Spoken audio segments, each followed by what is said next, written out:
आज मेरी कविता कानों की बालियों के इर्द गिर्द घूमेगी। कानों की बालियों का डिफरेंट स्टेजेस ऑफ लाइफ में क्या महत्व होता है, देखते हैं। पहला स्टेज, जब हम प्रेम में होते हैं। प्रेम में हमें एक दूसरे की हर बात अच्छी लगती है। तो यहाँ पर प्रेमी अपनी प्रेमिका की कानों की बालियों की तारीफ करते हुए कहता है, तुम्हारी कानों की बालियां मुझे चांद जैसी दिखती है। तुम्हारी कानों की बालियां मुझे चांद जैसी दिखती है, गोल, आकर्षक, मनमोहक। जी करता है देखता रहूं इन्हें एक टक। जी करता है देखता रहूं इन्हें एक टक। समेट लूं इसकी परिधि के भीतर, परिधि इज सर्कमफेरेंस। समेट लूं इसकी परिधि के भीतर तुम्हारे और मेरे प्रेम का समूचा अध्याय।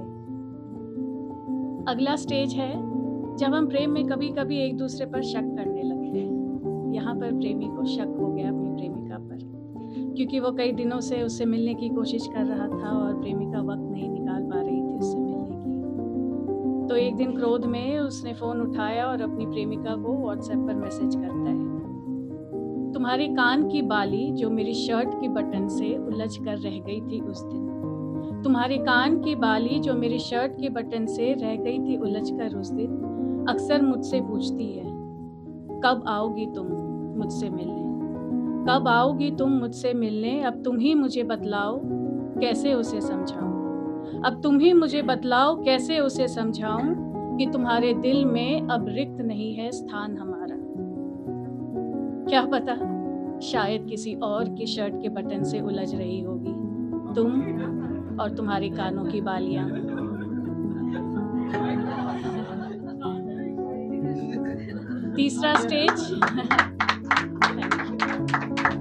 तीसरा स्टेज शादी के बाद। पति की नोकझोंक हो गई है बॉस से, जी में आ रहा है कि आज के आज रिजाइन कर दूं, मगर परिवार है, बच्चे हैं, फ्यूचर है, EMIs, लोन्स, कहाँ आसान होता है रिजाइन करना, नहीं। ऑफिस जाने के पहले जल्दबाजी में तैयार हो रहा है और अचानक उसकी नजर पड़ती है ड्रेसिंग टेबल पर पड़ी कानों की बालियों पर। अब देखिए क्रोध कैसे निकलता है। अरे, ये कानों की बालियां अब तक ड्रेसिंग टेबल पर पड़ी है? अभी पिछले सप्ताह ही तो निकाल लाई थी तुम इन्हें हरियाली तीज के नाम पर। बस हो गई इंस्टा पे रील्स वील्स, सहेलियों के बीच दिखावा शिखावा। अब इन्हें इधर उधर रखकर मैडम भूल गई हैं। तुम भी ना यार, बेफिजूल की चीजों में रह जाती है उलझकर। इस महंगाई के जमाने में कौन पहनता है रियल ज्वेलरीज आजकल? कल ऑफिस जाते वक्त दे देना, रखाऊंगा इन्हें लॉकर में। वैसे भी अब तुम ये गहने शहने पहनोगी किसी शादी ब्याह में। बेमतलब ही लगी रहती है दिन रात सोशल मीडिया के कंपटीशन में। पत्नी नाराज हो रही है, मगर अभी कुछ कहना ठीक नहीं है। टिफिन पैक करते करते हाथ रुक गए थे उसके। अचानक पति ने जोर से चिल्लाया, अरे क्या हुआ? जरा जल्दी जल्दी हाथ हिलाओ। कुछ बना है रसोई में या ले जाऊं टिफिन में आज कानों की बाली में?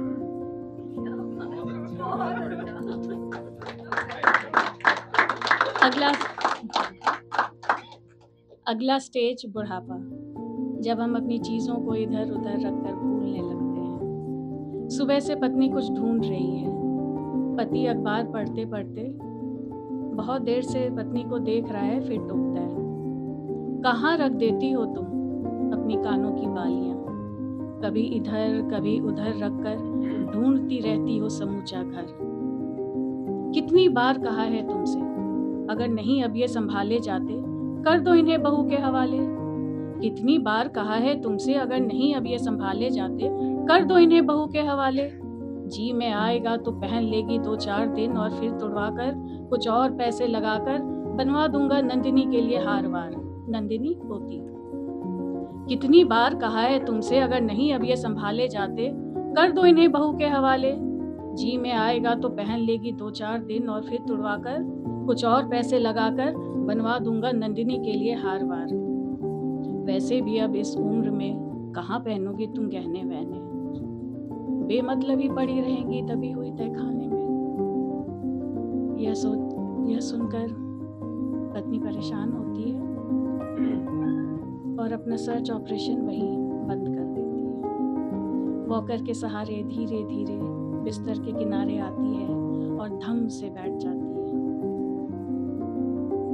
पत्नी को बहुत देर शांत देखकर पति कहता है, अरे क्या हुआ? किस बात पर नाराज हो देवी जी? मुंह तो ऐसे सुजाए बैठी हो जाने कितनी बड़ी हो गई हो बात जी। अरे भाई छोड़ो भी इन छोटी छोटी बातों का तिल का ताड़ बनाना। ध्यान धरो प्रभु का, बाकी सब है मोह माया। Last stage. पति की सुबह आंखें खुलती है तो देखता है आज घर में न पूजा की घंटी बजी है, न मंत्रोच्चारण की आवाज आई है कानों में, न अगरबत्ती की खुशबू। बगल में देखता है पत्नी अभी तक सो रही है। करवट बदलता है तो उसका एक हाथ पत्नी के देह को छूता है। पत्नी का शरीर बर्फ सा ठंडा पड़ा है। झटके में उठता है। पत्नी के शिथिल शरीर को जोर जोर से झकझोरता है।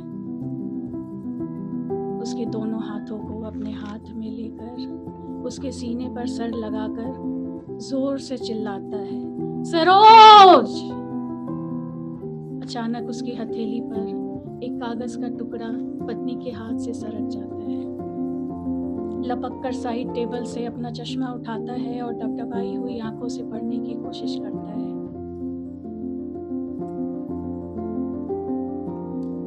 अपनी कानों की बालियां छोड़े जा रही हूँ तुम्हारे सिरहाने में। अपनी कानों की बालियां छोड़े जा रही हूँ तुम्हारे सिरहाने में। याद मेरी जब आए लगा लेना इन्हें अपने सीने से। मालूम है मुझे क्यों डर रहता था इनके खोने की। मालूम है मुझे क्यों डर रहता था इनके खोने की, क्योंकि मेरी तरह इन्हें भी आदत है तुम्हारे सीने से लगकर सोने की। मालूम है मुझे क्यों डर रहता था इनके खोने की, क्योंकि मेरी तरह इन्हें भी आदत है तुम्हारे सीने से लगकर सोने की। संभाल कर रखना खुद को, तुम मुस्कुराते हुए बड़े अच्छे लगते हो मुझको। और हाँ, याद रखना मेरी इन चांद सी बालियों के परिधि के भीतर अमर रहेगा तुम्हारे और मेरे प्रेम का समूचा अध्याय।